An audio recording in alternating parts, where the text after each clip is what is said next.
পঞ্চগড়ে পাগলা শিয়ালের হামলায় ৫ জন আহত, একটি শিয়ালকে পিটিয়ে হত্যা করেছে এলাকাবাসী। বিস্তারিত দেখুন শামসুল হকের পাঠানো তথ্যচিত্রে।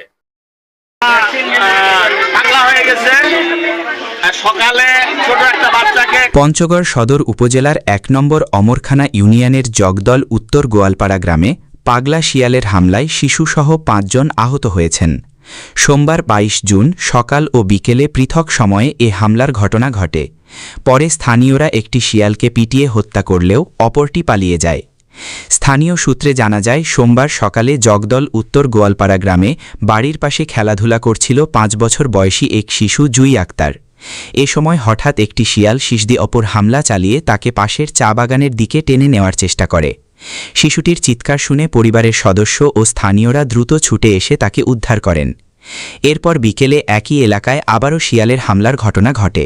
সামনে খেলতেছিল, খেলার সময় হঠাৎ করে পাতিবাগান থেকে আসে একবারে হামলা দিছে।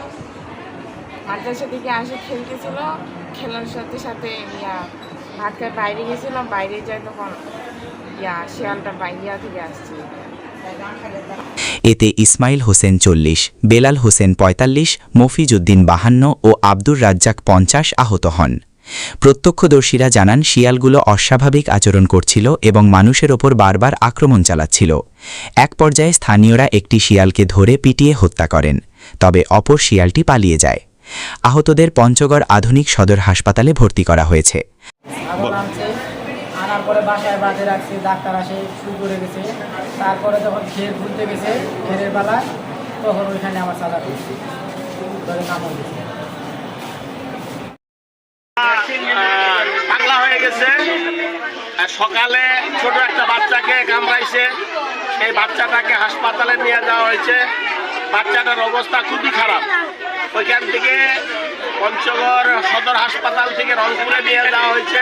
হাসপাতালের medical officer doctor Mukhlesur Rahman জানান, আহতদের প্রয়োজনীয় চিকিৎসা দেওয়া হয়েছে এবং জলাতঙ্ক প্রতিরোধে টিকা প্রদান করা হচ্ছে। আসসালামু আলাইকুম, আমি ডক্টর মুখলেসুর রহমান, সদর হসপিটাল পঞ্চগড়ে আছি।